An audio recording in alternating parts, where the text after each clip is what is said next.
channel. Today I am going to discuss about the alphabet set of a C language. So alphabet set includes the tokens.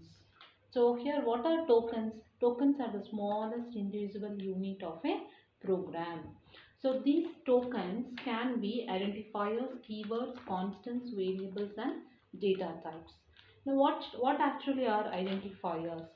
Identifiers refers to the names of variables, functions and arrays. So here it can be a name of a function or a variable or an array. And remember that every identifier begins with either uppercase letters or lowercase letters. But it should not begin with a digit. It should not begin with a digit, but it can begin with underscore.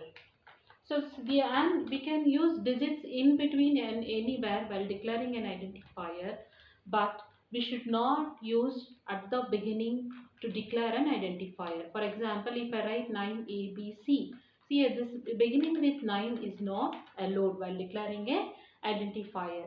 Suppose if I write here like underscore sum, it's a valid identifier. It can begin with an underscore or alphabet, but it should not begin with a digit.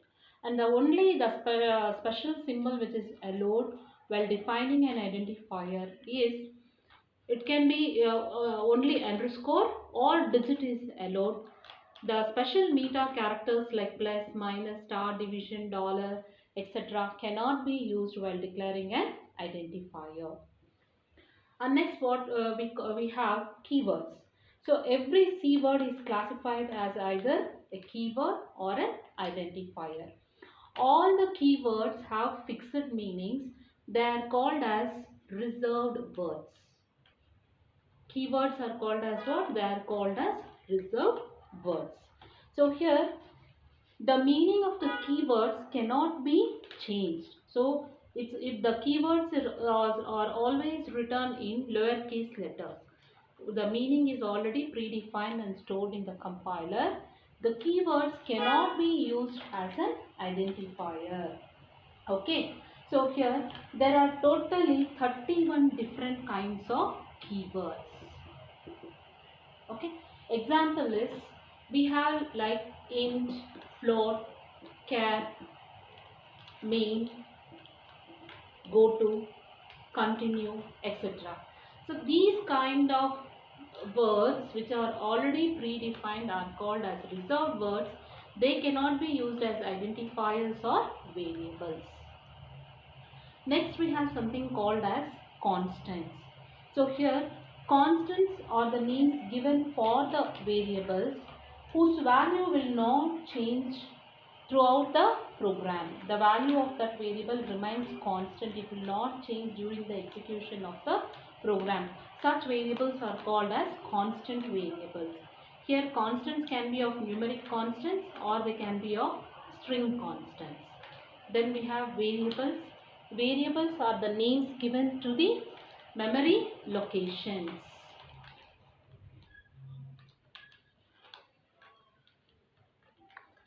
So here variables are nothing but they are the names given to the memory locations. We know that memory is partitioned like this from 0 to 0 to 1 MB like this. For example, if I consider, so each of the memory location will be of 1 byte. What is the name assigned to this memory location is nothing but the variable names. So the variables here also we should follow the same rules as we follow for identifiers. It can begin with uppercase or lowercase letters, and digits are permitted only in the middle but not at the beginning. While declaring the variable, it should not begin with a digit. Underscore can be used at the beginning of the variable declaration. And no spaces and reserved words should be used while declaring a variable. And the size of the variable declaration also should not exceed more than 31 bytes. It should not exceed more than 31 bytes. So that is about the variables. Then we have something called as data types. Data types tells us what type of data that the variable is holding. The type of data that the variable is holding. Before declaring any variable, we follow a syntax, that is, we write data type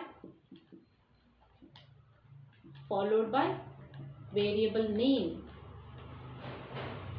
and semicolon. The variable name, it can be any number of variables, variable 1, variable 2, variable 3, like v1, v2, v3 and so on up to vn. So here data type followed by any type of variable names we can use. So here the type of data that the variable is holding is given by the data type. So we have primitive data type and non-primitive data types. So we discuss only the basic primitive data types like int, float, char, double, and we discuss about the strings and void data type, and also about the void data type. So here int means, int is a built-in or reserved words. It is used to hold 2 bytes of data for a 16-bit processor. Float means 4 bytes. Char data type, when you are using, the variable will be having only 1 byte. Void means the data type of that variable or a function is null. Void, when we use, when do we use void? It means that we are not passing any arguments to a function, we can use void. Or when the function is not returning any value, for that function we can declare it as void followed by function name and the argument list. And strings, when we have more than one character enclosed within double quotes, then we call it as a string data type. So this is just an introduction class to discuss about the tokens. So in the next coming videos, we'll discuss briefly about each and every token clearly. Thank you.